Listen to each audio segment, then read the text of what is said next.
Por el ruido.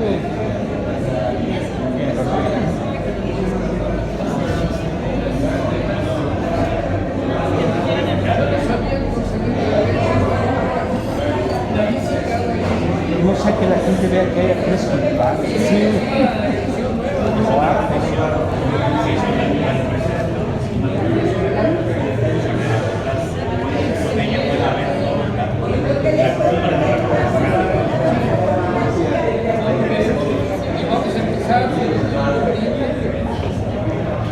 Sí, porque creo que ya se ve la ropa, no vaya a ganar la Biblia.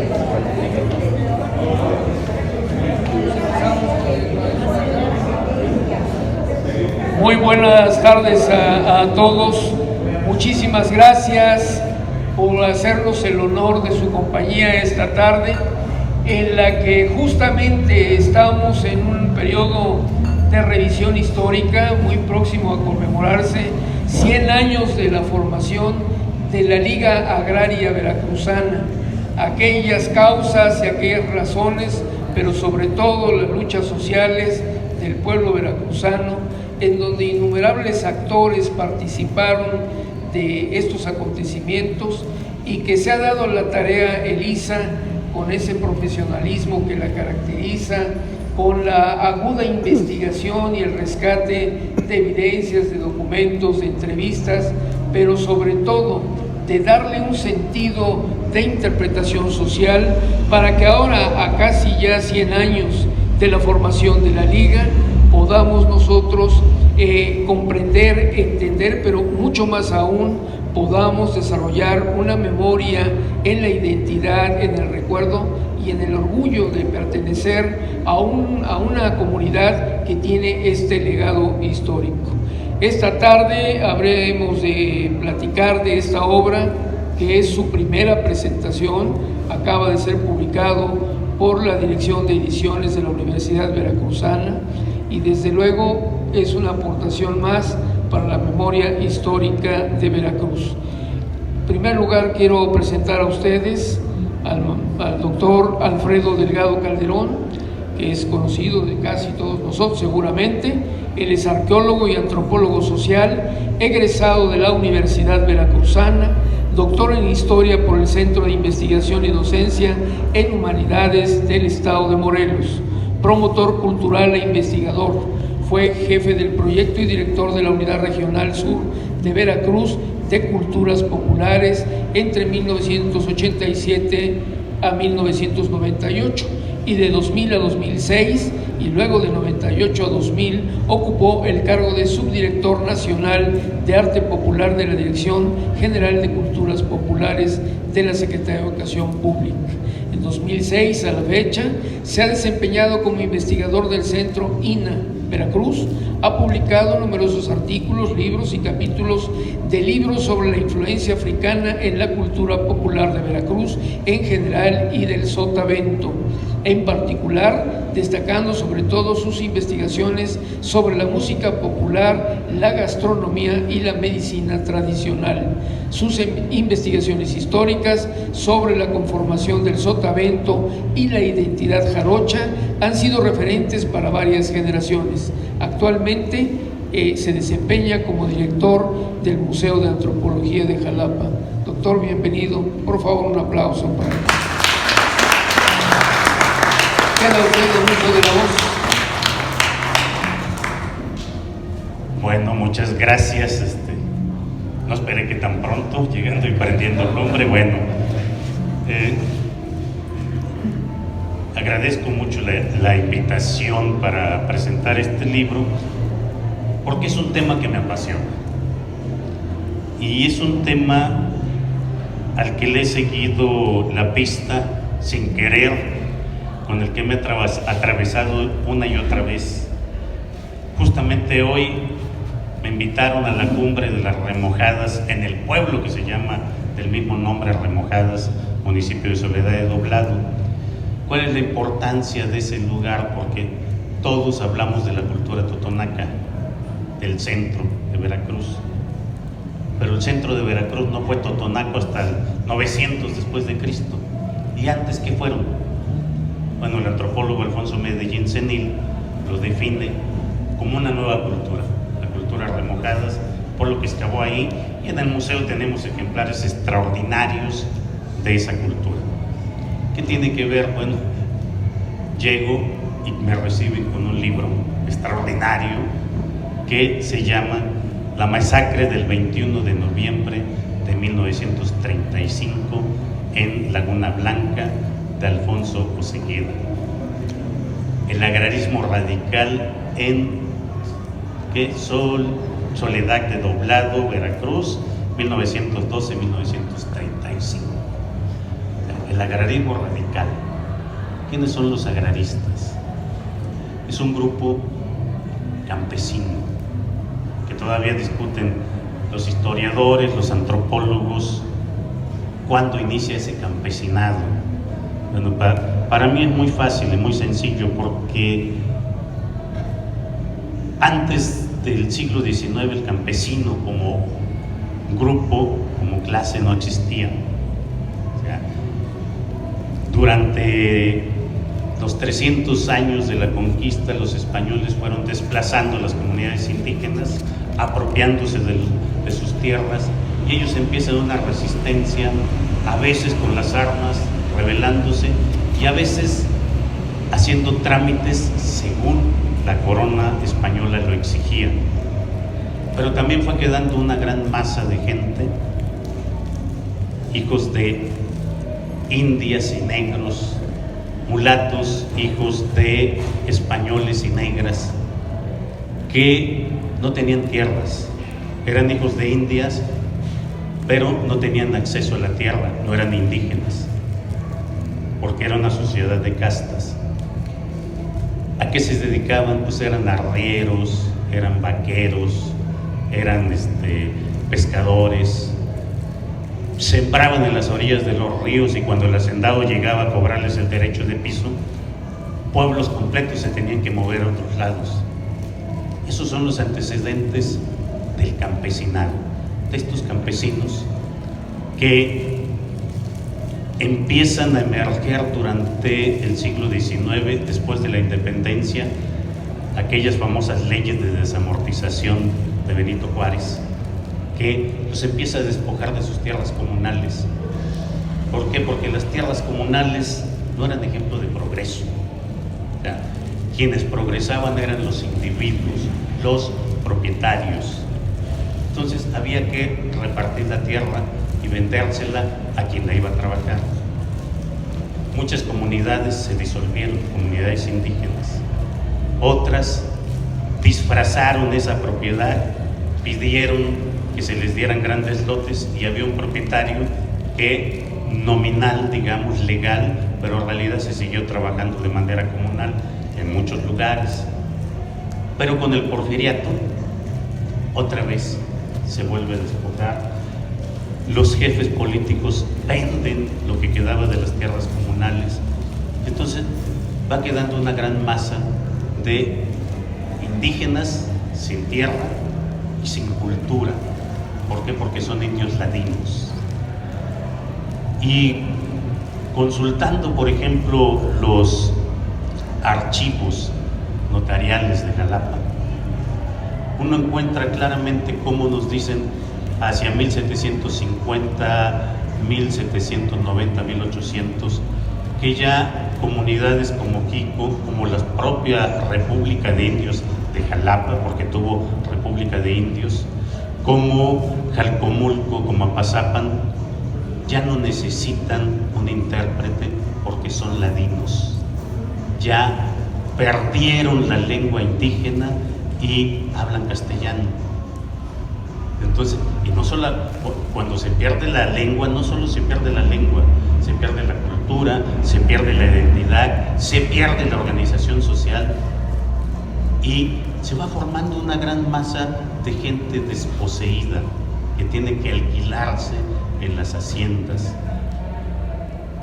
Más los que ya les mencionaba, todos esos hijos de negros, de mulatos, que ya para entonces van a desaparecer, porque lo que poco se dice, por ejemplo, es que nuestro primer gobernador no fue Guadalupe Victoria, fue Antonio López de Santana, primer gobernador de Veracruz, que abolió las castas en el estado de Veracruz.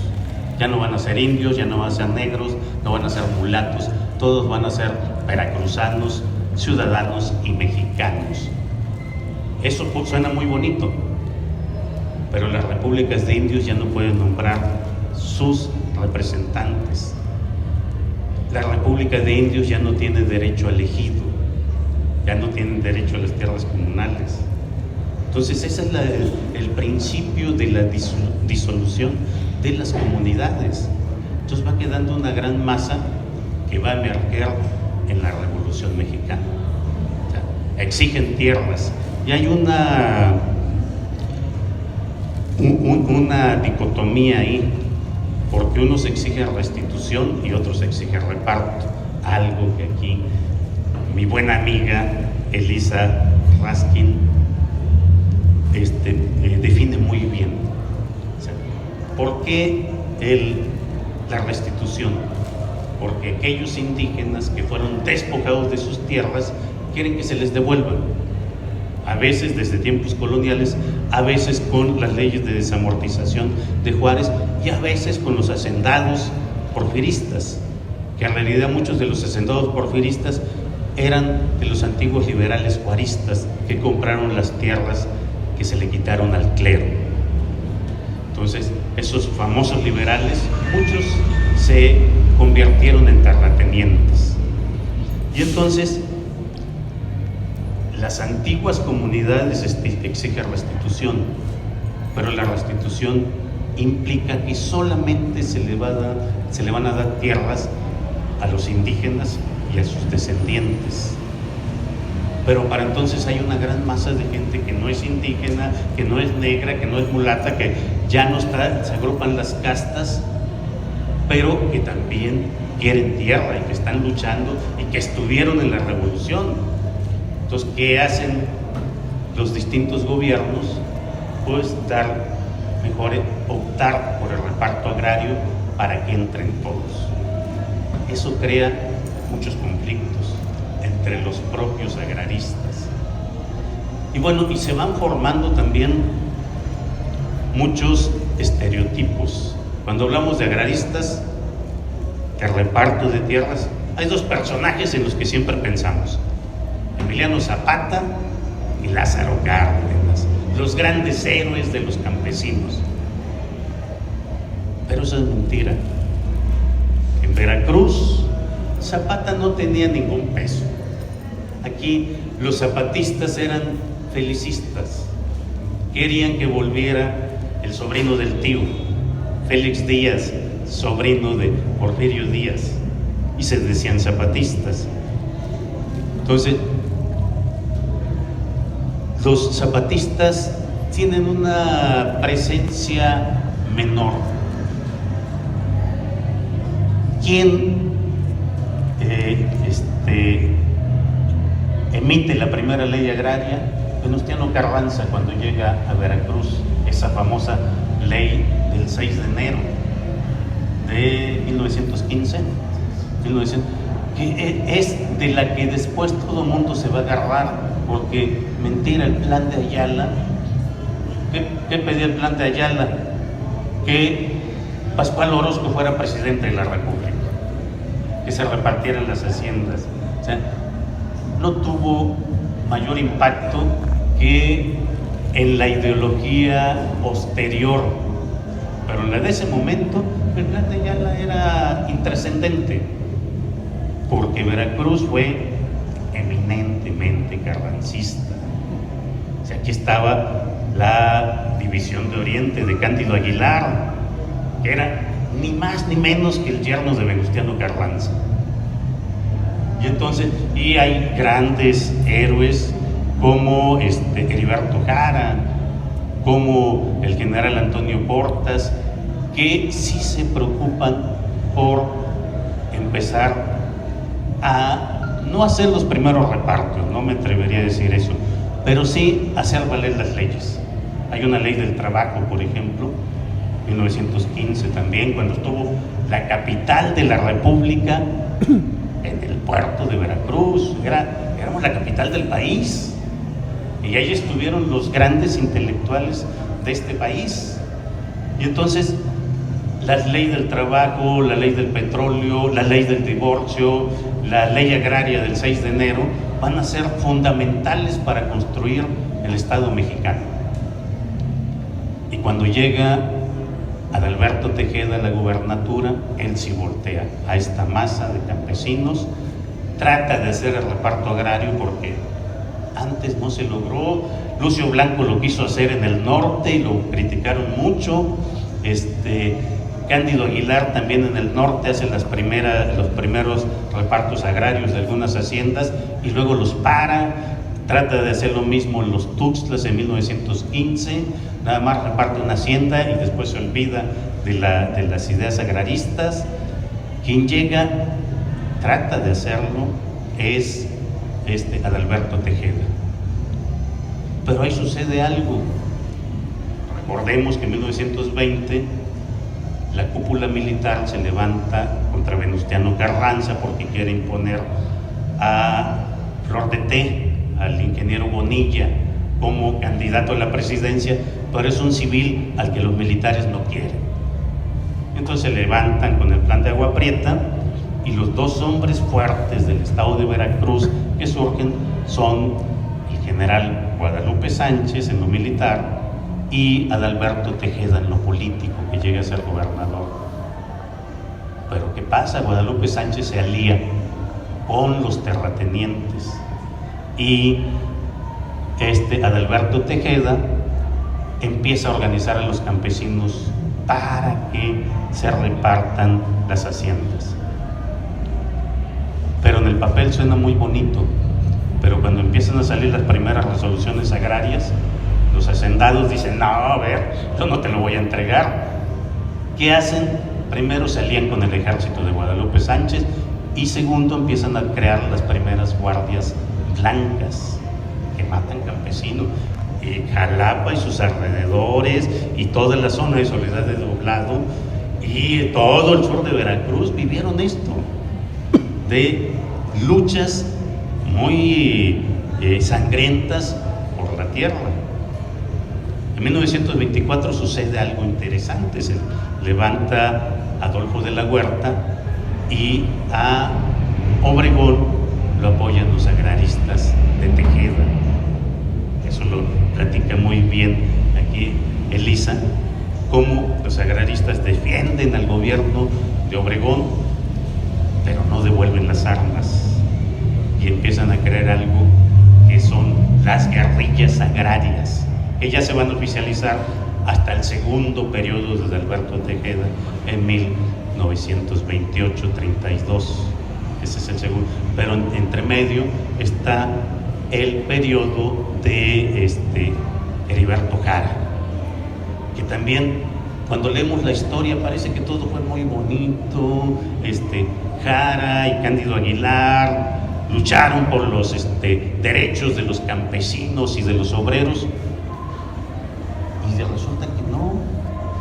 Heriberto Jara manda matar aquí al diputado J. Moreno en pleno palacio de gobierno, que se pelean los agraristas, que interviene nuestro querido general Lázaro Cárdenas como agrarista, pero pues estos de acá son muy radicales. Además, no solamente son agraristas, se vuelven comunistas y forman partidos rojos, partidos socialistas, en ese momento hay muchos partidos regionales, pero los de los agraristas normalmente son de la izquierda radical.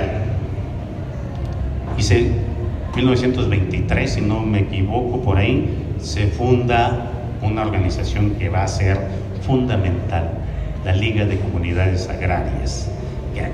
Ahí sí, ya entrando al libro, aquí la doctora Elisa nos hace unos relatos fascinantes de la vida cotidiana de la Liga, de los campesinos, de los agraristas, cómo podemos ver su vida desde los archivos, cómo podemos ver sus conflictos, cómo podemos ver lo que ellos llaman el performance, todas sus actividades simbólicas y significativas que se van a recrear mucho de ello a través de los fandangos y por supuesto de la versada.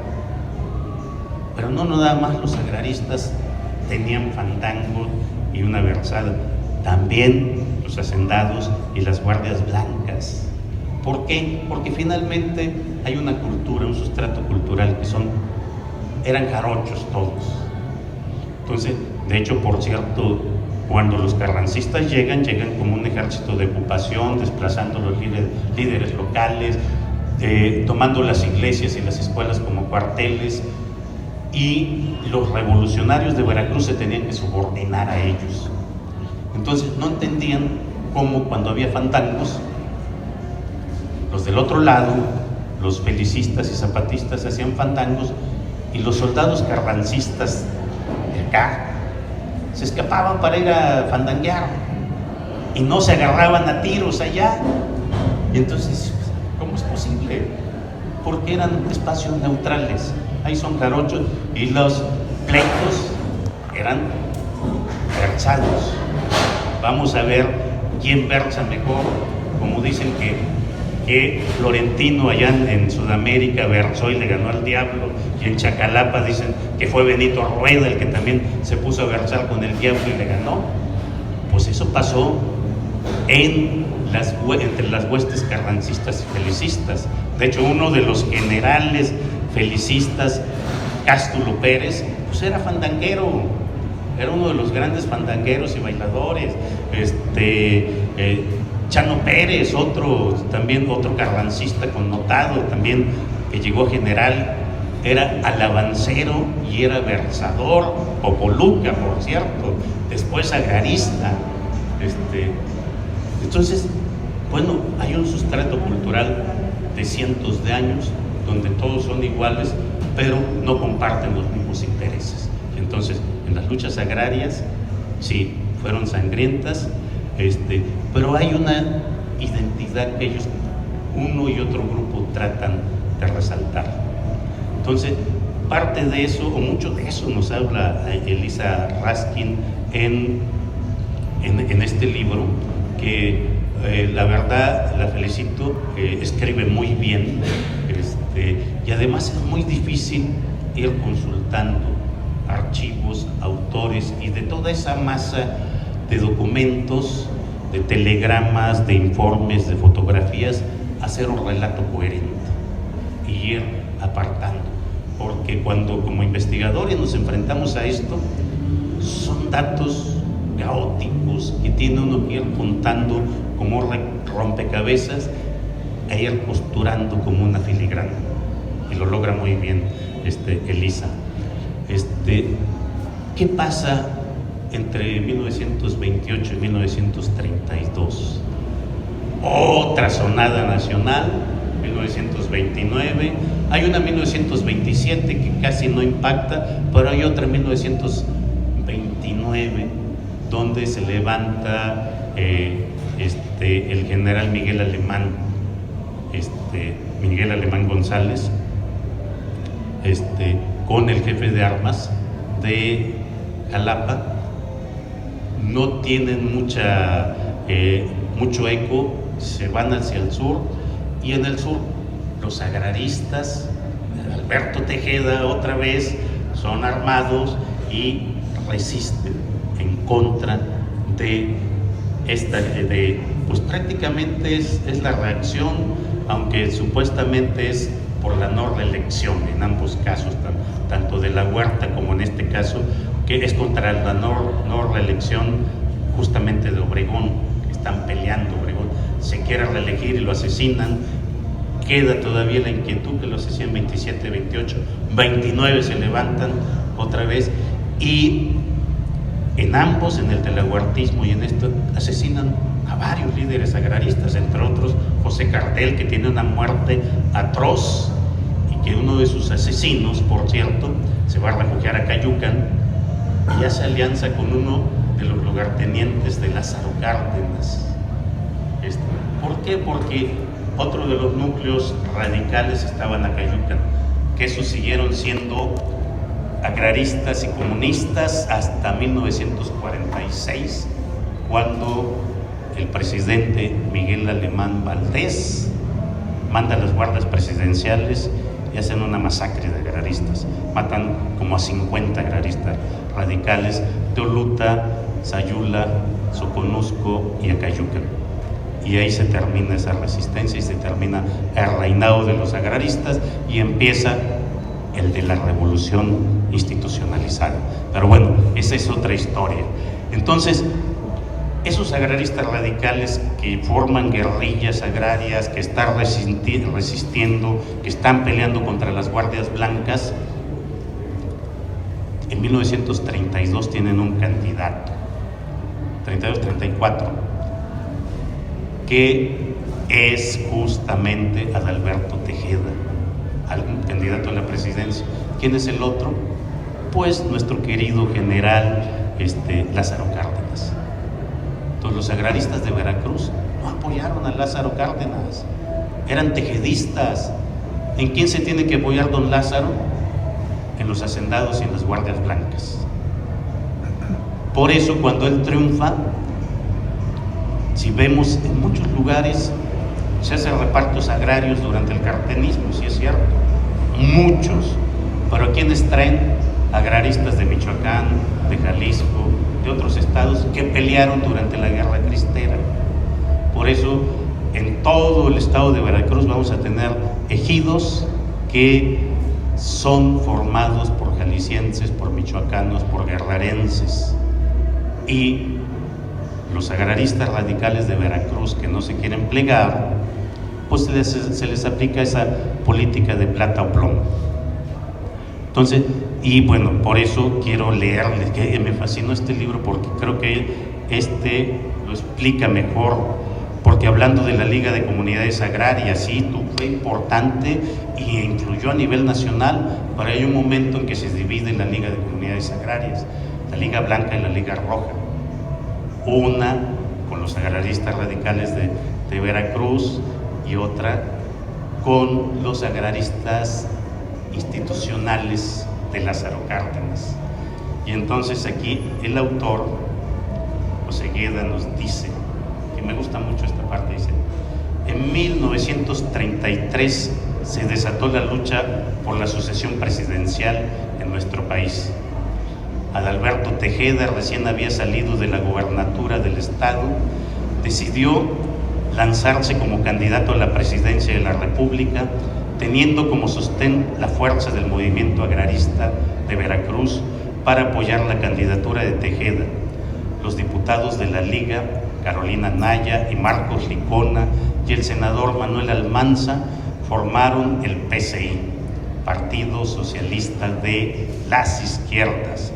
A partir de ese momento, la dirigencia nacional del PNR, Partido Nacional Revolucionario, hoy PRI, desconoció a los agraristas dentro de sus filas.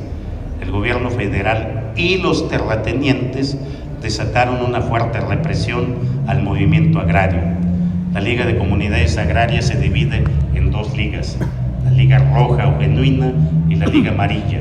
Esta última, favorecida por los terratenientes, es encabezada por Sóstenes Blanco. La división de la Liga produjo enfrentamientos en Soledad, o sea, Soledad de Doblado. Los dirigentes de la Liga Roja Genuina sufrieron persecuciones y, privados de todo tipo de apoyo político, financiero, pasaron a la clandestinidad. Eso sucede. O sea, las luchas agrarias no fueron entre buenos y malos. Fue un conjunto de grupos que estuvieron luchando por sus intereses, hasta que finalmente el movimiento campesino es domesticado y forma una de las alas del PRI en la Confederación Nacional Campesina. Recordemos que el PRI tiene su sector obrero, campesino y popular. Bueno, quien hace esto es justamente don Lázaro Cárdenas. Mete a estos radicales en el partido oficial y sí van a tener todo lo que quieran, pero son una fuerza más para votar. Y bueno, se les dan, entre comillas, muchos privilegios y se crean muchos ejidos, sí, pero a los radicales se les desaparece. Pero bueno, ya volviendo al libro, pues está muy interesante toda la lectura que hace Elisa Raskin de diferentes aspectos del movimiento.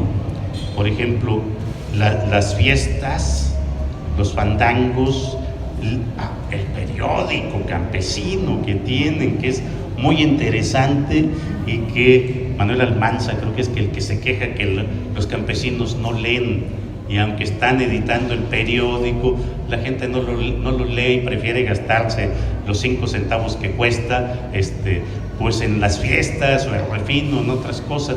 Pero además, en esos momentos, esa generación, recordemos que son los niños del Porfiriato, no saben leer. El 90% de la población del Porfiriato no sabía leer. Entonces, ese afán de crear escuelas, de crear ejidos, viene de la República, de las repúblicas socialistas soviéticas, porque es una generación que además va a la URSS, se forma ideológicamente allá y se forman como activistas y vienen. Y eso, aunque no lo queramos, marcó mucho a Jalapa. La normal veracruzana es producto de esas luchas, es que los hijos de los campesinos puedan estudiar para maestros e ir a dar clases a las comunidades. En los gobiernos de Tejeda, por primera vez se impulsan, como nunca, la creación de muchas escuelas.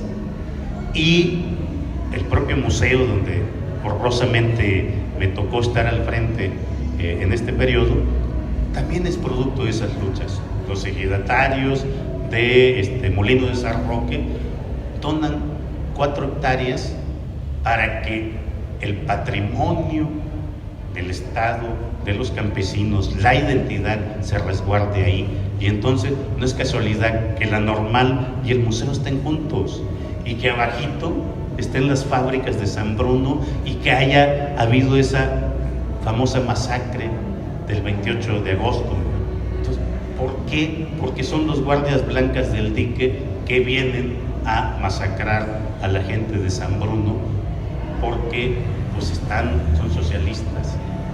Hasta la fecha sacan la bandera del socialismo, con todo lo que le podamos criticar al PEC, que no es socialista, como dicen la gente que marcha y dice, no queremos socialismo. Pues, no es cierto, eso no tiene nada de socialismo, es otra cosa, es otra época. Entonces, lo increíble es que la gente siga sacando el petate de muerto del socialismo, ¿no?, a estas alturas. Entonces, bueno, por supuesto es una lectura recomendadísima, se van a enterar de muchas cosas, y además con una visión, por supuesto, social, crítica, y es asomarse a un mundo que ahorita nos es muy ajeno, porque en sentido estricto las masas campesinas ya no existen. Ya ni siquiera Morena apela al campesinado, y el PRI menos. El PRI ya se desdibujó. ¿En qué momento estamos? Ya es otro momento.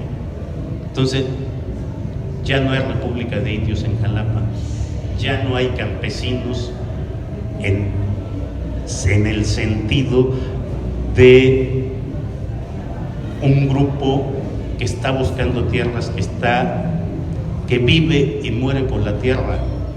Es más fácil rentar la tierra a las grandes transnacionales, y eso lo vemos, está rentando a los Oxxos, a las cerveceras, a las gasolineras, a las grandes empresas productoras de piña, de caña. Eso no querían estos líderes. O sea, ahí sí, la tierra era de quien la trabajaba, y es lo que se buscaba, y es lo que finalmente no se logró. Es cuanto.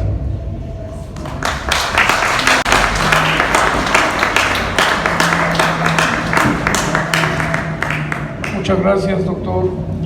Sin duda hay una serie de señalamientos ahí tan significativos para entender las razones de todas estas causas y luchas sociales. Ahora presento a ustedes al maestro Fernando Hernández Flores, Tepetétotl. Es un escritor veracruzano originario de un rincón del Totonacapan, Misantla, autor del libro Andanzas Interculturales de Tepetótl 2020 y del cuento Cuando el Dios Trueno se levante 2021, traducido al totonaco, tepehua y alemán. Coautor de los libros Transparencia, Buen Gobierno y Combate a la Corrupción 2018, Estudios Contemporáneos sobre Gobernanza y Políticas Públicas con Perspectivas de Derechos Humanos 2020, así como de las antologías Parlamento de Cultura, Diálogo por el Arte 2016, Jalapa Poética 2018, Voces de la Escritura 2019, Reminiscencias 2021, Prologuista de Historias que Beben Agua 2022, La Fuerza del Éxito 2019 y Pueblos Originarios, Afromestizos y Poetas Veracruzanos 2022. Ha escrito en periódicos locales y en revistas nacionales e internacionales y es un apasionado de la interculturalidad, el teatro, la literatura y yo agregaría desde luego un profundo conocedor de las luchas agrarias en las que ha participado y que ha desarrollado también en el seno de estos movimientos del campo, grandes actividades. Fernando, bienvenido, muchas gracias. Quédase en nuestro lugar.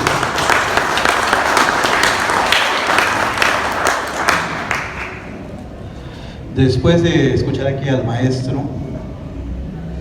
me pongo a reflexionar y a comentar sobre Herón Proal, el líder de los inquilinos, que precisamente los inquilinos fueron los que apoyaron económicamente al movimiento agrarista en Veracruz, a Úrsulo Galván y a todos los que estaban ahí. El campesino es sujeto y es protagonista, no es objeto de estudio, ni es un ser humano aparte. Y hago esta pregunta: ¿qué riesgos era ser agrarista en las primeras décadas del siglo XX? ¿Y qué riesgos es ser agrarista 100 años después? En México, los indígenas y los afrodescendientes tienen amplia participación en el movimiento agrario, tanto en el territorio veracruzano como en el país. Ahí está la Liga de Comunidades Agrarias del Estado de Veracruz, que se funda en 1923, la Liga Nacional Campesina, que funda Úrsulo Galván Reyes en 1926, y cuando fallece Úrsulo en 1930, la Liga Nacional Campesina tiene el nombre de Liga Úrsulo Galván Reyes. ¿Por qué menciono la Liga Nacional Campesina? Porque la Liga de Veracruz fue el boom o el pionero para formar ligas en los estados de la República, como Tamaulipas en 1928, como en Puebla en 1926 tentativamente. Y había un sindicato de campesinos en Michoacán, y fue Primo Tapia, precisamente. Pero la figura emblemática de las y los veracruzanos es Úrsulo Galván Reyes. Y bien lo dice el maestro, ni Emiliano Zapata ni Cárdenas. Nosotros los veracruzanos, desde este espacio, personajes como Úrsulo Galván Reyes, Manuel Almanza, Carolino Anaya, Hilario Cesalas, Juan Jacobo Torres, entre otros, vibran y siguen permaneciendo como un faro que ilumina al pueblo veracruzano desde el mausoleo de los agraristas en el Cerro Macuiltepec, creado en 1930 por Adalberto Tejeda.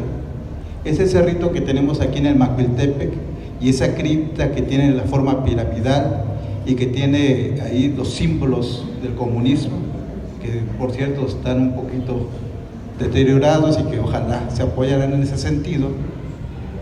Ahí están los restos de los agraristas veracruzanos y de los agraristas que fueron reconocidos a nivel nacional e internacional. Almanza en cierto momento fue a Rusia y regresó como si hubiera ido a un taller de capacitación o a recibir un diplomado. Llegó con las pilas más que puestas y quería cambiar a todo y reformar y formar cooperativas. Un modelo de cooperativa fue en el ejido que está en la estación El Zamboral, fundado el 3 de enero de 1923. El libro de Soy de Nación Campesino de Elisa está distribuido adecuadamente en 6 capítulos. Nos permite dilucidar y reencontrar ese eslabón del trabajador y la trabajadora del campo, que tanto puede ser de origen indígena como afrodescendiente, o el resultado de la mezcla de varias razas en el México post-revolucionario y en el México actual. En cierto caso, es complicada la negociación entre el campesino y el gobierno. Ambos entran, se encierran, acuerdan y salen con una sonrisa, en ocasiones. Menciona en sus memorias Porfirio Pérez Olivares, un dirigente agrario de Soledad Doblado. El libro me hizo recorrer y recurrir a esa memoria de Porfirio, que también lo cita. Y escuchen lo siguiente. En 1934, a poco de asumir el cargo de comisariado, fui a Jalapa, en una comisión que debería entrevistar. No recuerdo con qué fin. Al gobernador del estado, el licenciado Gonzalo Vázquez Vela, aún no existían las llamadas audiencias campesinas para la Liga de Comunidades Agrarias, sino que se anunciaba uno por la tarde para ser recibido ya muy entrada la noche. Así lo hicimos. Y a eso de las 8 de la noche nos pasaron a un saloncito en el que no había ni un solo asiento. Ignoro cuánto tiempo esperamos ahí, pero debe haber sido bastante, porque cuando nos dijeron que pasáramos a ver al gobernador, ya todos estábamos sentados en el suelo, vencidos por el cansancio. Imagínense cuántos ejidatarios o peticionarios que pedían tierra y fueron. Pero lo peor no fue eso, sino que yo nunca había hablado con un señor gobernador, de modo que mientras estaba sentado en el suelo, repasando mentalmente lo que tenía que decir, las piernas me temblaban de puro miedo. Sin embargo, ya estando frente al gobernador, logré sobreponer. En ese ir y venir del campo a la ciudad, se hacían las solicitudes, gestiones, trámites, viajes y negociaciones para lograr un pedazo de tierra. Era lograr esa mediación entre las comunidades rurales y la ciudad letrada. Sin embargo, la brecha de la ciudad al campo y del campo a la ciudad sigue abierta en estas fechas, en estos tiempos. La Liga de Comunidades Agrarias del Estado de Veracruz, creada por Úrsulo Galván Reyes y respaldada por el gobernador Sixto Adalberto Tejeda Olivares, por cierto de Chicontepec, y muy identificado con los pueblos huastecos. Aquí está Enrique Melo, también, que toca son. A partir del 21, 22 y 23 de marzo en el Teatro Lerdo, donde participaron 128 delegados de los 18 ex cantones, que ahora les llamamos distritos locales y distritos federales, fue desde ese momento la Casa de los Campesinos Veracruzanos, el espacio donde se escucharía su voz del trabajador de la tierra a través de los líderes agraristas que surgieron en distintos rincones del territorio veracruzano. Precisamente en Tlacotepec de Mejía estaba Úrsulo Galván, y aquí también en Carrizal y en distintos puntos. La Liga tuvo su propio periódico, que ya lo mencionó aquí el maestro, El Campesino. El ideólogo de este periódico, que también a la vez sacaba folletos, hojas sueltas, manifiestos, y hasta un libro por ahí perdido que era La cuestión agraria, era Manuel Almanza. Manuel Almanza tenía la tarea de una u otra forma hacer que los campesinos escucharan, conocieran sus derechos, que bueno, estaban la ley agraria del 6 de enero de 1915, el artículo 27 constitucional, que se promulgaron ambos aquí en Veracruz, teniendo a Cándido Aguilar, el yerno de Carranza. Pues todo ello, pues como pueblo veracruzano, como pueblos de distintos, se va regando esa formación ideológica que precisamente ya mencionó el maestro comunista. En vez de bolcheviques les decían chiviquis, chiviquis,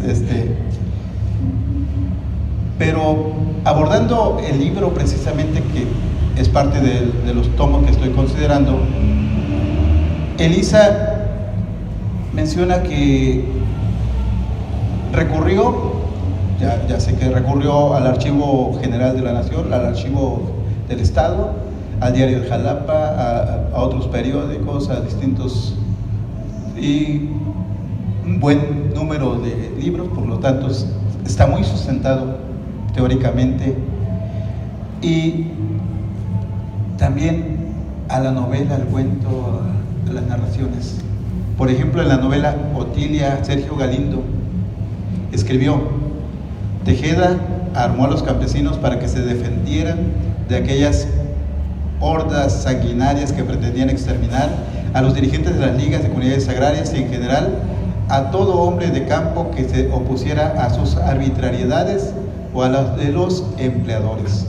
Está en la página 192. Por otra parte, del líder agrarista que llegó a ser presidente municipal de esta capital, conocido como Emilio de la Sierra, en el libro comenta, aquí también Elisa lo cita: en 1928 el Comité Agrario de San Andrés Acatlán hizo su demanda en torno a un conflicto de tierras a través de una carta a Carolino Anaya, entonces presidente de la Liga, quien la hizo llegar al gobernador interino Abel S. Rodríguez, transcrita a papel con membrete de la Liga, partiendo de la imprescindible necesidad de cultivar nuestras parcelas por ser el único medio para nuestro sustento. El grupo reitera su solicitud de tierras, ya que el trámite anterior no se completó por falta de un ingeniero y por los obstáculos que dispone un presidente municipal, escuchen, un presidente municipal antiagrarista, cuya actitud hostil nos tiene como si fuéramos criminales o asaltantes de caminos. Requieren la intervención del gobierno estatal. Lo giró Carolino Anaya Ramírez, originario de Miahuatlán. La causa es justa. Las armas de los campesinos son para su propia defensa. La violencia bruta viene del otro lado, del terrateniente, del capitalista explotador y sus servicios. Elisa Rashkin, en Violencia y Memoria, los agraristas de Tuzamapa y de El Mesón. La mano negra de Manuel Parra y los guardias blancas, asesinos de agraristas. Los poderosos pedían el desarme de los agraristas, y aquí lo comentó también el maestro, por lo que los terratenientes se aliaron a Victoriano Huerta con la intención de dar fin al movimiento agrario, que era catalogado como radical o de roba tierras. Durante varios años hubo amenazas, deslealtades, sobornos, muertes, trato desigual, discurso vacío y traición. La línea entre agraristas y latifundistas era maleable y muy distante. Antes de terminar, y citando a la autora Elisa Rashkin en el libro Soy de Nación Campesina, se considera: si ayer la única solución parecía ser que los trabajadores rurales se armasen para defender sus derechos, hoy sobran armas en todas partes en manos de una delincuencia que recuerda y a la vez rebasa las épocas anteriores de pistoleros y de guardias blancas, produciendo y reproduciendo la espiral infinita de la violencia. Si ayer la revolución se asomaba por el horizonte, ahora la anhelada apertura democrática se ve quizás más lejos que nunca. Página 201.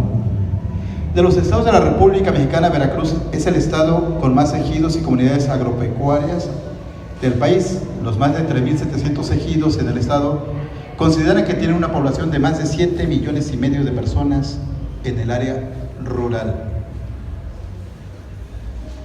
Manuel Almanza escribió: allí, al pie de aquella pirámide simbólica, hemos visto congregándose todos los años, el 28 de julio, a las muchedumbres compactas de campesinos que van a testimoniar su gratitud al apóstol del agrarismo portando sus molestas ofrendas florales, en relación a Úrsulo Galván Reyes.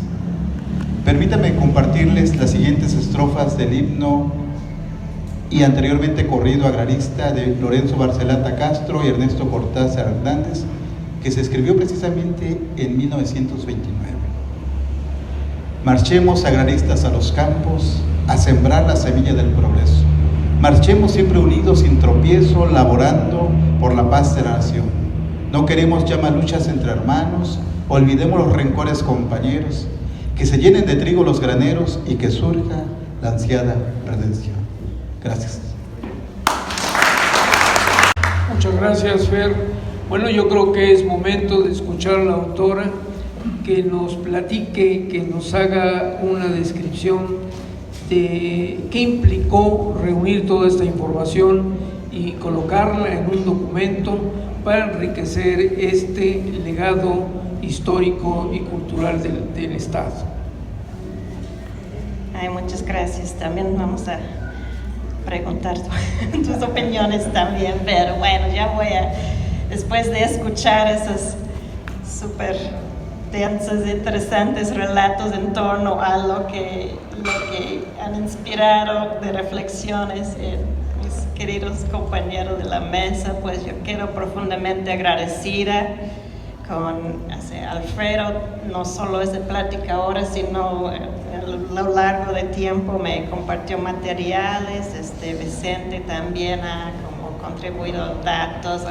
Es un trabajo de muchos años, de contextos cambiantes de cierta manera. Hemos visto, bueno, yo contemplé al trabajar en esta etapa de publicación con la editorial de la Universidad Veracruzana, que me han apoyado ampliamente en este proyecto. Yo contemplé de que hoy, en marzo, se va a celebrar el centenario de la fundación de la Liga de Comunidades Agrarias del Estado de Veracruz, que, como bien dice Fernando, fue no solo trascendente como dato histórico o efemérides, es como un punto esencial para entender el agrarismo en el país, porque, como bien dijo Alfredo hace rato, pensar que la lucha agraria solo tenía que ver con Emiliano Zapata en Morelos es equivocado. O sea, había diferencias regionales del país.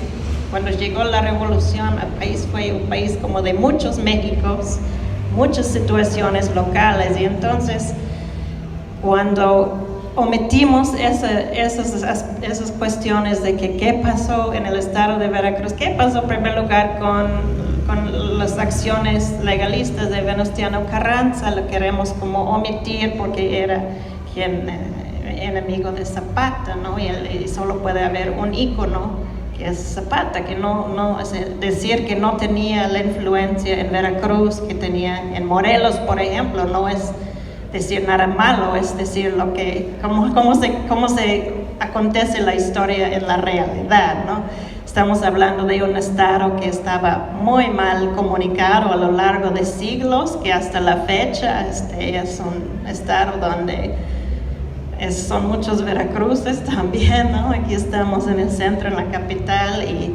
y mucho de lo que hablo en este libro tiene que ver con cosas que pasaron por la capital, porque como centro de poder, aquí es donde se generaron esas dinámicas, donde personas de todas las comunidades del estado tenían que hacer trámites para la cuestión de peticiones de tierras o de pleitos legales de todo índole, de peticiones, de solicitudes, de quejas, pues tenían que venir para acá.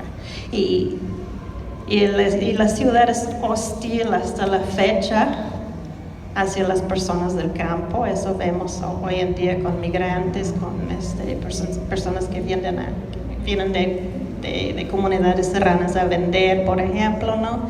Es un ámbito que es que no reconoce el valor humano, cultural de la población que reside en el campo, a pesar del hecho de que todos tenemos que comer frutos de la tierra, ¿no? Entonces eso es un poco el marco del proyecto. Puedo decir que, bueno, pensé en ese centenario, pero ya que está publicado el libro, me da mucho gusto y como ternura pensar de que también es un aniversario mío, porque llego a Jalapa en el 2003 investigando el estudiantismo, que pues a lo mejor hay muchas personas aquí que son amigos, amigas, pues conocen mi trabajo en ese tema del estudiantismo, que se considera un tema urbano, ¿no? Las vanguardias del temprano siglo XX tienen que ver con lo urbano y celebran los medios de comunicación, los transportes, las construcciones de las grandes ciudades. Entonces yo estoy aquí pues en Jalapa buscando huellas de eso, que casi no hay muchos porque el archivo no existe por cómo terminó el estudiantismo, cómo terminó el gobierno de Heriberto Jara en conflictos mayúsculas, ¿no? Entonces, pero como me gusta hacer investigación, entendiendo, no solo buscando como un dato en particular, sino sopesando cuáles son los contextos en que acontecen los fenómenos artísticos y culturales.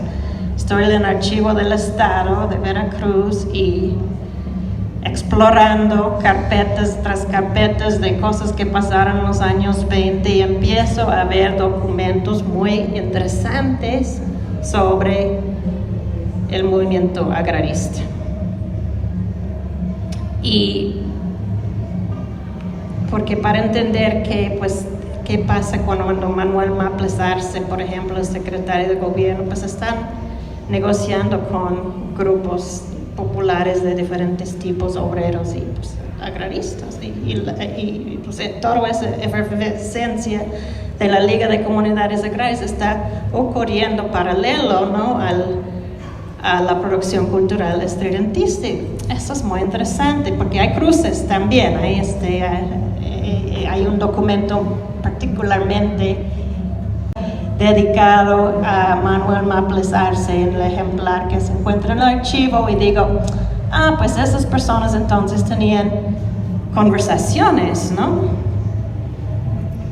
Y lo más que pues voy indagando en ese material, pues y hasta la fecha sigo encontrando más, porque no solo en el nivel Veracruz, sino en lo nacional, porque resulta que, como se ha dicho, ese Úrsulo Galván, líder, la cara del agrarismo, es la cara más visible en el agrarismo, pues también sale, es diputado, es fundador de la Liga Campesina Nacional, está ahí con Diego Rivera, está ahí con Tino Modotti, está ahí con Germán Listarzubide, está ahí cuando viene el poeta futurista soviética Vladimir Mayakovsky a México, ¿con quién dialoga?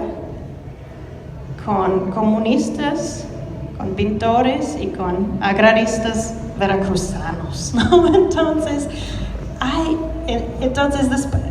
después de, voy buscando más y más cosas y atando, como dijo Alfredo, pues todo ese caos que uno encuentra de datos fragmentarios también.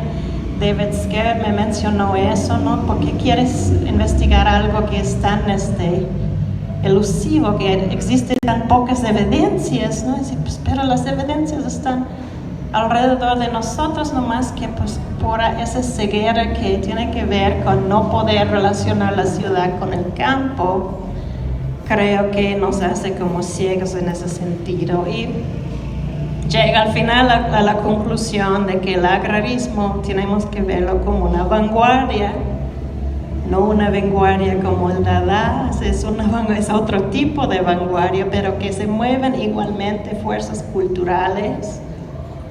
Y eso es lo que intento analizar en el libro, como diferentes objetos, artefactos, prácticas, recuerdos. Muchas de las prácticas están referidos por testigos que fueron entrevistados, no por mí, sino por investigadores anteriores. Y yo leí, pues para esto también, para entender la época, leo el libro clásico de Heather Fowler Salamini, leo a Romana Falcón, a la maestra Olivia Domínguez, y hay mucha investigación que explica eso, cómo Tejera, cómo Úrsulo Galván, cómo formaron la liga, cómo las guardias blancas, etc. Pero si vuelves a esos testimonios y esos materiales, pues resulta que cuando hablan los campesinos, los agraristas, están hablando de luego tuvimos un equipo de béisbol, y luego tuvimos de fandango, y luego yo estaba tocando violín, ¿no? Y eso no les interesa a los historiadores tradicionales, porque esos intereses son otros. Heather Fowler Salamini escribe de eso alrededor del 1970, y ella dice que su enfoque es el Estado. Pues sí, está muy bien enfocarse sobre el Estado, pero lo que me hace, pues cuando hablamos solo del Estado o solo de la política, pues ya no se revela como esas cosas, esa como textura de la vida campesina, porque no son sujetos silenciosos, no son mudos, ¿no? Son personas que tienen voz y ideas y cultura, aunque sea una cultura como mutilar a través de tantos siglos de la colonia, ¿no? Pero es dinámica, las personas responden, hay coyunturas, se pueden aprovechar de coyunturas y decir, eso es la coyuntura adecuada para exigir tierra, y lo hacen, y es dinámico, es activo, y transforma el paisaje estatal y nacional, y no hay las grandes haciendas que había antes, no hay esas haciendas ya obviamente tenemos nuevos problemas, tenemos nuevos acaparamientos de tierras, de recursos, nuevas violencias. Eso es algo que me llamó mucho la atención, fue la alta cantidad de violencia, el alto nivel de violencia. En algún momento estaba como alucinada porque veía como sangre en todas partes, leyendo esas historias que son muy, muy fuertes, muy duras. Y bueno, ya en nuestros tiempos como que volvemos a ver sangre en todos lados por otras razones, pero es algo, no son tan otras razones, porque hay que pensar que todo eso tiene mucho que ver con quién tiene el poder, quién tiene los recursos, y qué hacen las personas, las agrupaciones, para defenderse o para defender su poder, sus privilegios. Y eso es algo que estamos viviendo de otra manera, pero estamos viviendo hoy en día. Y bueno, entonces eso sí son luchas que siguen o se transforman y siguen siendo luchas, siguen siendo demandas sociales. No es una celebración de nada, sino una reflexión. Pero sí celebro el hecho de que se puede recuperar ciertas cuestiones que creo que, incluso tengo un capítulo donde hablo de novelas y cuentos que no son escritos por agraristas, pero aún, por ejemplo, Francisco Salmerón, gran cuentista, pues su trabajo también se queda en olvido, ¿no? Y Gregorio López y Fuentes, gran escritor que tampoco se lee mucho hoy en día. Incluso cuando hablo de la novela Otilia Rauda de Sergio Galindo, hay poca gente que escribe sobre esa novela, que es un escritor, eso sí, famoso, conocido, leído, pero prácticamente nadie habla del trasfondo agrarista de esa novela, hablan más del personaje de Otilia Rauda. Entonces hay como esa ceguera, esa como falta de voluntad de ver cómo está el Estado, la literatura, la cultura, como impregnada de esa historia, y al mismo tiempo como que no se ve mucho esa historia. De hecho, esos 100 años de la Liga tampoco veo la celebración que imaginé, y creo que es por la coyuntura política en particular que estamos viviendo. O sea, las instituciones han cambiado y no hay como una apelación particular a ese. Pues había un partido que se veía como dueño de esa memoria histórica, y ya que no está ese partido, pues como hay un vacío un poco como para recordar esos hechos. ¿Y cómo podemos hacer?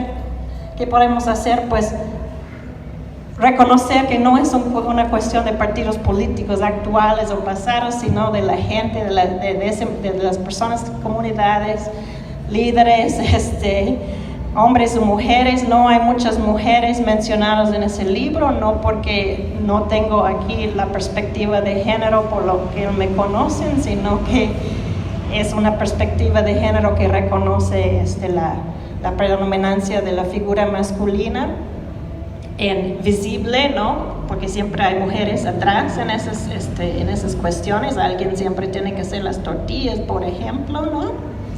Y bueno, lo que quiere decir es que lo que celebro con esto es que me conecta con personas, y creo que van a salir más con la publicación ahora. Pero por ejemplo, porque hay fotos en el archivo de líderes, ¿no? De Úrsula Galván con Isaura Costa, con diferentes personas. Uno de ellos es Diego Arrazola, dirigente, uno de los líderes centrales en los tempranos años de la Liga. Él era líder agrarista en Martínez de la Torre, y en un momento conozco a Lola, aquí presente, que es su nieta, y que me cuenta que, bueno, nos sentamos, vemos las fotos, y mira, ahí está mi abuelo, ¿no? Y pues ella en su familia no tenían esas fotos porque son ¿qué? Propiedad del archivo, del movimiento hacia la esfera pública.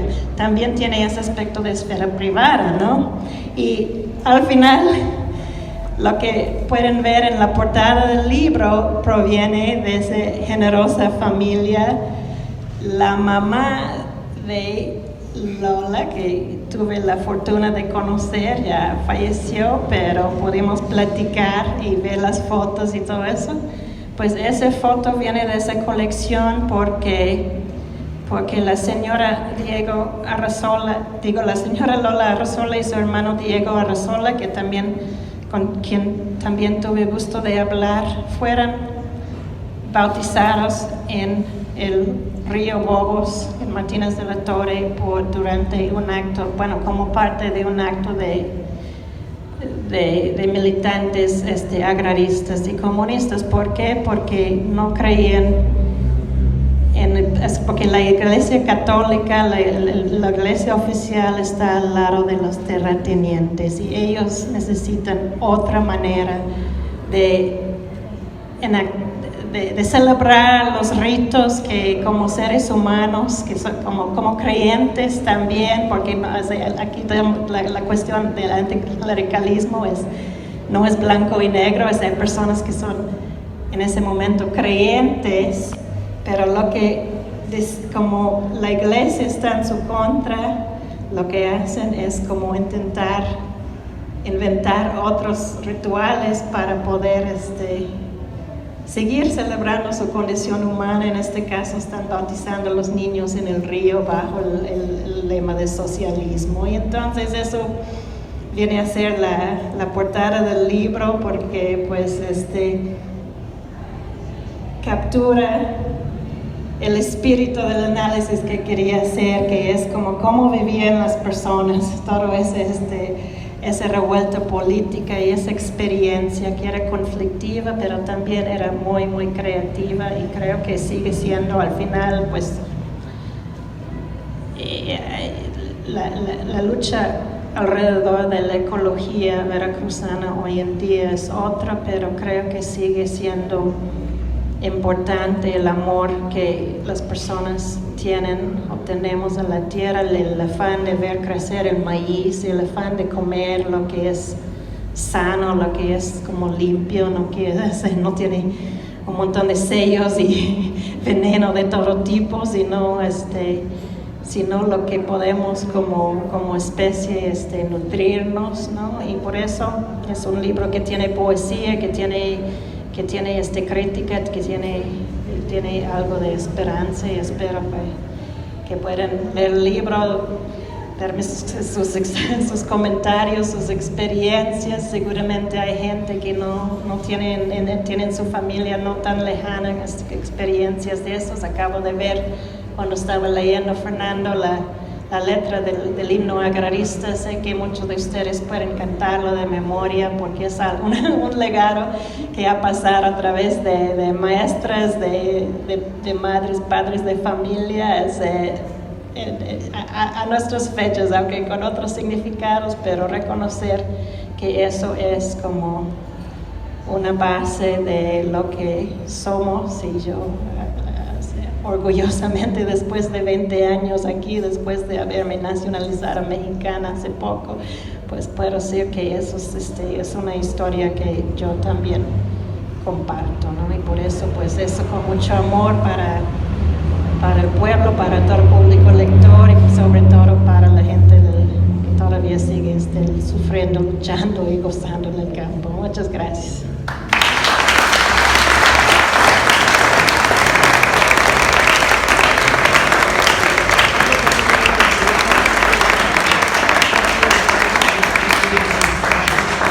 Creo que somos muy afortunados de estar esta tarde aquí conversando sobre esta obra y comprendiendo un movimiento social que marcó la vida de Veracruz. Aquí yo quisiera nada más agregar, antes de darles la voz, que también se marcó la producción cultural y que en el estridentismo, a través de la gráfica que dejó Leopoldo Méndez en ese periodo 26-27 que estuvieron aquí, nos dejaron improntas de imágenes de campesinos que están lo mismo en la revista Horizonte que otras tantas publicaciones de otra naturaleza que se hicieron simultáneas en la misma editora, y donde vemos algunos campesinos caminando de manera seguida una tras de otro con los machetes en alto. Es un grabado de Leopoldo Méndez extraordinario de 1926, sin olvidar que en Veracruz, en ese momento, en 1926, también se publica Los de Abajo, ¿no? de Mariano Azuela, que bueno, es un testimonio justamente de todas estas luchas, y que en Veracruz fue pionero en publicar esta obra. Y bueno, yo también quiero traer a colación el tema de que el agrarismo como consecuencia nos dejó educación. Se crearon muchas escuelas, como ya se ha dicho, pero también ahí tuvimos la presencia de hombres como Gabriel Lucio, que hicieron una producción de libro de texto gratuito para el campo veracruzano, y que es una colección muy seria, muy profesional, de primero a sexto año, los dos niveles, la primaria básica o la elemental y la superior, y que estaban enfocados justamente a alfabetizar a nuestros niños en el estado de Veracruz. Eso fue un gran paso importante en ese tenor. Y hablar del agrarismo y hablar del campesino contemporáneo, es decir, lo que también ya se citó aquí, sigue habiendo una indiferencia social, sigue habiendo un abandono. Hace pocos días venían de una comunidad de Alto Lucero unos campesinos y me dijeron que habían llegado muy de madrugada al RAM, al Registro Agrario Nacional, y que los hicieron formarse en una fila de más de 60 personas para que les dieran la ficha para atenderlos, y luego se tenían que formar, cuando obtuvieran la ficha, en otra fila de más de 100 personas cuando les tocara el turno que los atendiera. Es decir, se ha desdibujado, pero se ha desdibujado desde el centro del poder político. Finalmente, yo creo que hay una congruencia de que no ha habido una confrontación entre el mundo del campo y el mundo humano o lo que Elisa llama en su libro la ciudad letrada. Es triste, pero es una realidad. Pregunto al auditorio, ¿alguien desea hacer uso de la voz? ¿Hacer algún comentario? Sí, maestra.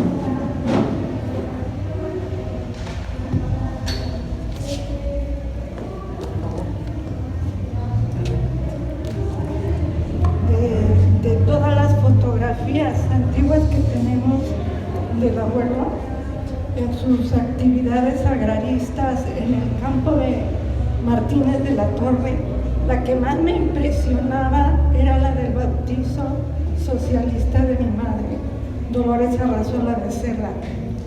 Qué mejor marco para esta imagen que coronar la portada del libro de la doctora Elisa Lasky. Gracias, Elisa.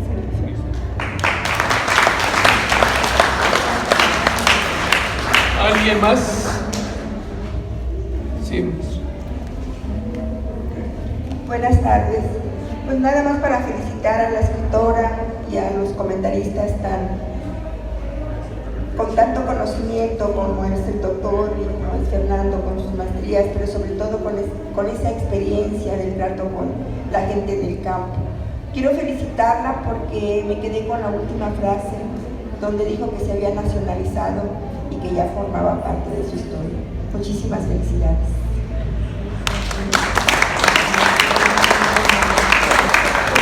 Por favor, Roberto.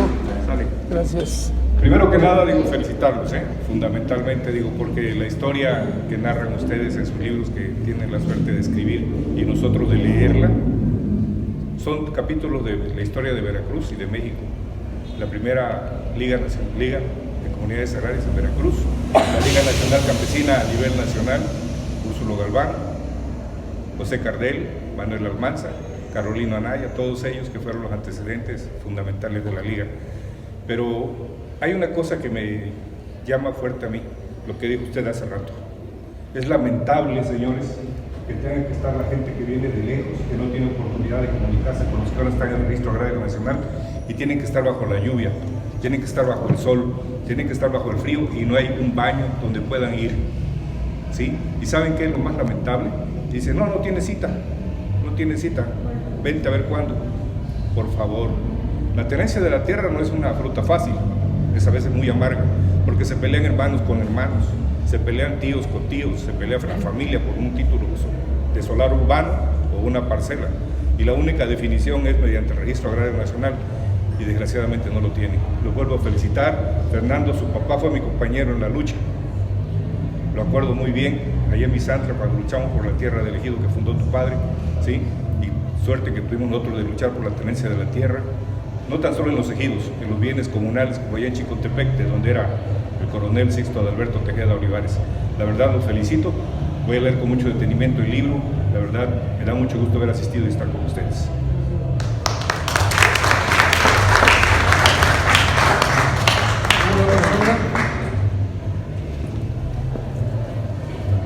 Espero que llegue, Sí. Hola, buenas tardes. Doctora, muchas felicidades.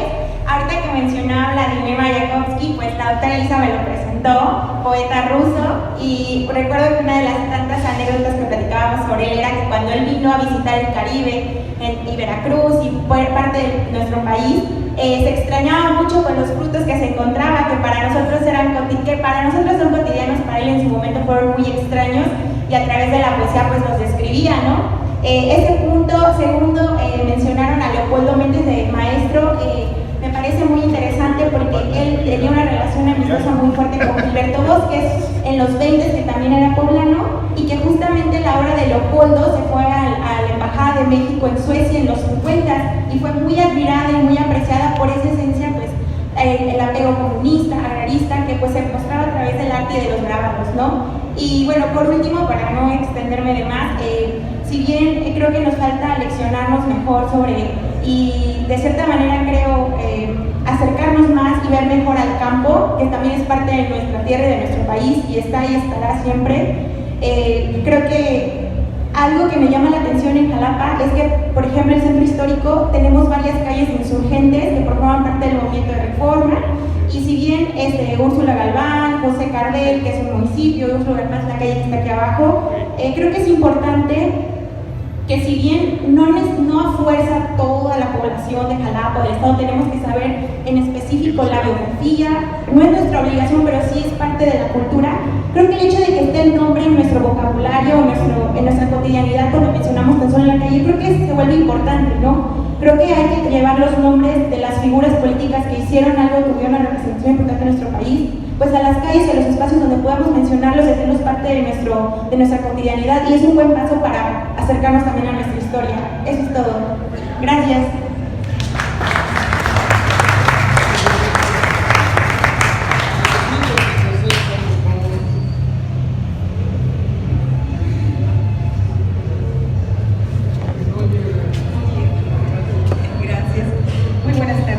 Elisa, felicidades, un logro más. Al rato festejamos.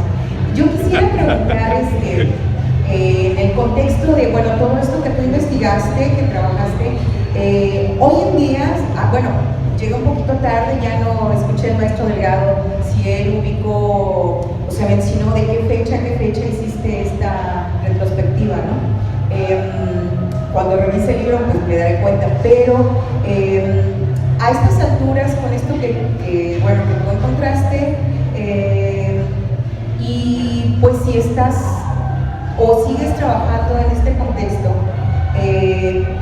se podría opinar que hoy, a 100 años, por así decir, o más o menos 100 años de todo este movimiento popular, hemos conseguido realmente esa revolución, y si hemos regresado a un latifundismo,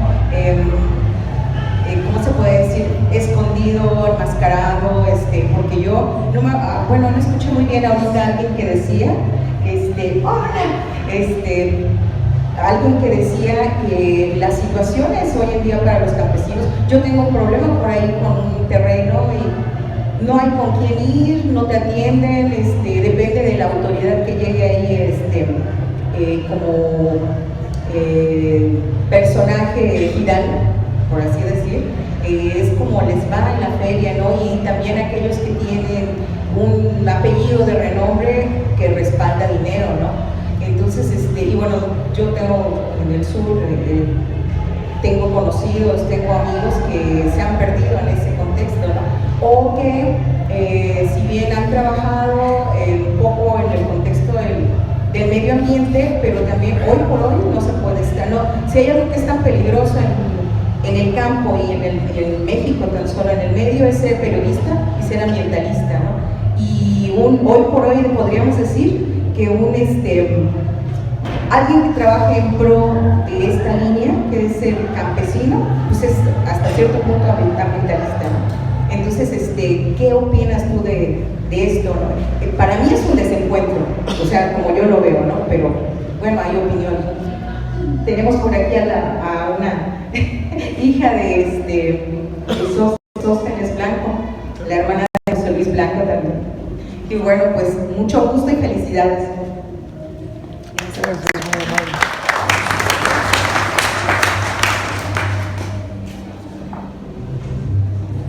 Gracias, Reina. Cuando empecé, con los primeros años de esa investigación, presenté pláticas y la prensa siempre llega después. ¿Qué opina usted del campo hoy en día? Algo así. Y yo decía, no, pues yo no puedo hablar yo soy extranjera y no voy a hablar de eso porque no, o sea, además estoy trabajando en un proyecto histórico y no soy como experta en las condiciones actuales y no quiero que me apliquen el 33, ¿no? Entonces, ahora sí no tengo esa barrera, además lo van a quitar para extranjeros y extranjeras en el país. Lo que puedo decir es que sí, esas cuestiones de que, y aquí es lo que intento trabajar sobre el valor de la organización social, ¿no? Cuando está la liga en Jalapa, sus dirigentes están en Jalapa, no porque son personas de la ciudad, sino que vienen aquí y participan en política. aquí tienen las imprentas, etcétera, para el periódico. Pero ¿qué intentan hacer? Es ayudar a los representantes de los comités agrarios de las comunidades cuando vienen a Jalapa. Hay un comedor, por ejemplo, aquí en el centro que se llamaba La Proletaria, donde el agrarista puede llegar y pagar como muy poquito y recibir comida y también asesoría. Mira, para llegar al Palacio de Gobierno se hace eso, ¿no? La ficha que hace esas cosas. Y entonces eso es importante porque la persona gasta para tener que venir a la ciudad, la persona gasta cuando dicen regresa mañana, pasado mañana, quién sabe, está pagando dónde quedarse, etcétera. Pues sí, todo eso es como súper frustrante de que no hay agilidad en eso y por eso la liga en los años 20 tenían eso en conciencia y pues intentaron facilitar, porque lo que sobresale en la historia agraria es el papel de las personas que son mediadores, ¿no? Las personas que pueden leer, porque como dijo, creo que Alfredo dijo que hay un periódico campesino, La Voz del Campesino, pero la gran mayoría de las personas no leen, ¿no? Pero ¿qué pasa con ese periódico? Pues se mandan las diferentes, y es un reto, porque en ese entonces solo hay periódicos en las ciudades, ¿no? El periodismo es una cosa para ciudades.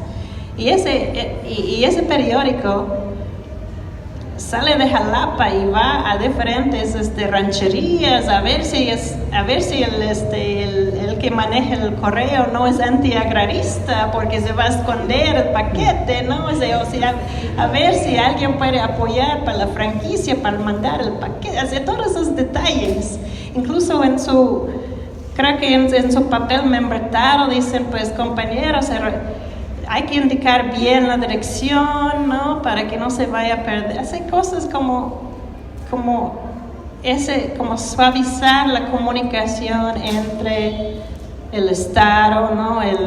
Donde se puede negociar y conseguir cosas, pero que es muy complicado por toda esa cuestión del papel que transmite poder, ¿no? El papel es un instrumento de poder. Entonces, y por eso Manuel Almanza se frustra y dice, pues prefieren gastar sus centavos en los gallos y todo eso, ¿no?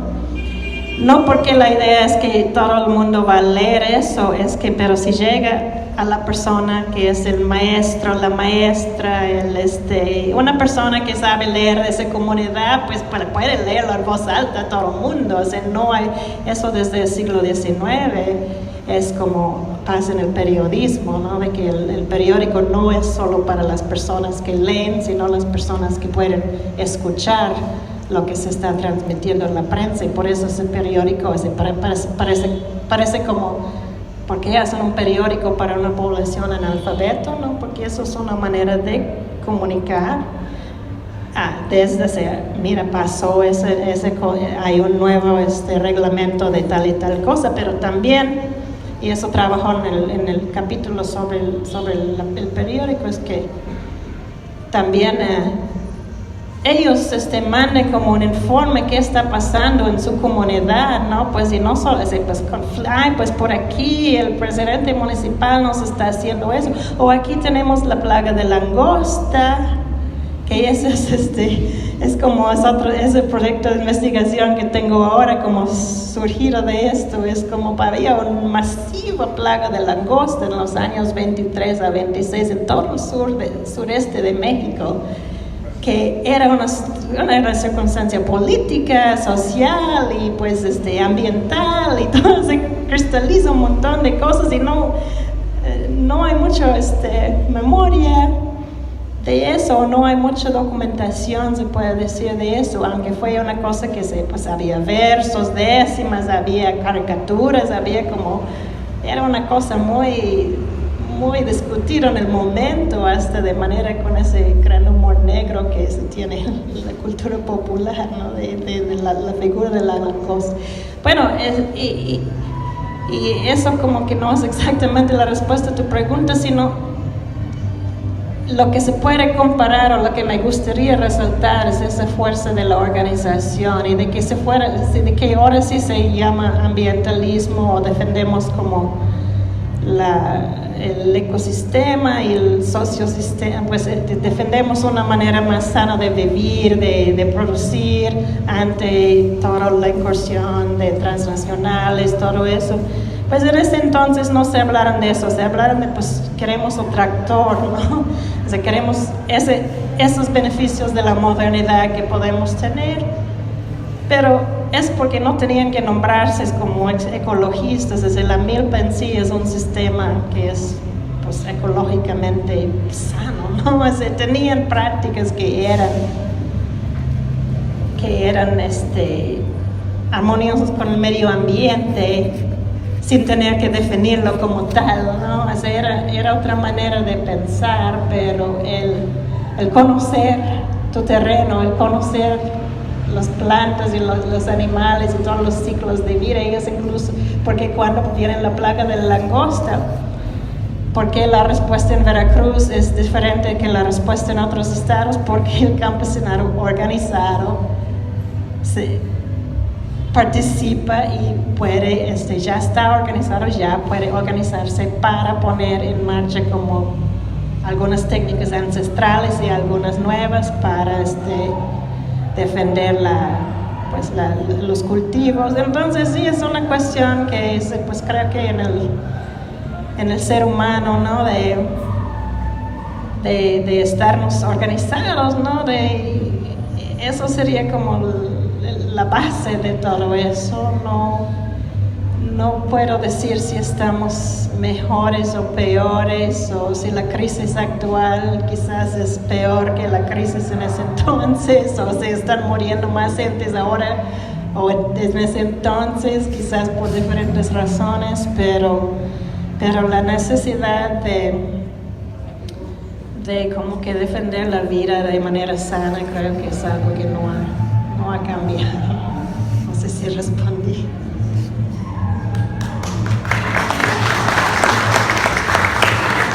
Muy bien, pues agradecemos a todos la presencia a este evento tan significativo. El próximo jueves se cumplen los 100 años de la fundación de la Liga Agraria Veracruzana.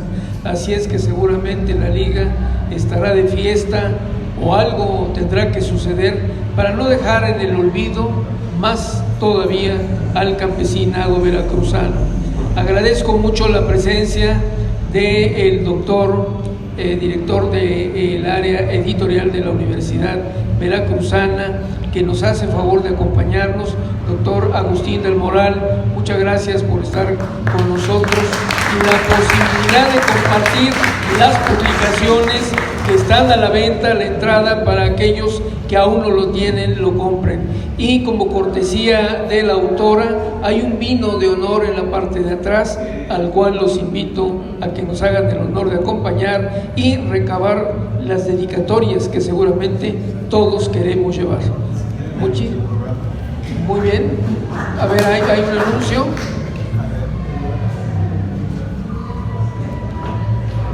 Les comento del programa que se va a hacer el 23 de marzo. Ahorita el dirigente es el ingeniero Manuel Guerrero Sánchez. A las 9 va a haber depósito de ofrenda floral y guardia de honor en el mausoleo de los mártires agraristas. 9 de la mañana.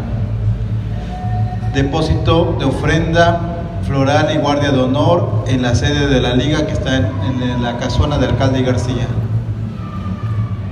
Develación de placa conmemorativa ahí en las oficinas de la Liga a las 11:30 ritual de purificación ancestral, 11:45 presentación de un grupo folclórico, hay sedes, 12 evento conmemorativo de los 100 años de la CNC o Liga de Comunidades Agrarias, más que Liga, 14 horas muestra gastronómica y 16 horas conferencia magistral por la doctora Olivia Domínguez Pérez en el auditorio. Ahí está, este es el programa que está organizando la Liga de Comunidades Agrarias actualmente. Y bueno, están todos y todas invitadas. Muchas gracias a todos, ¿no?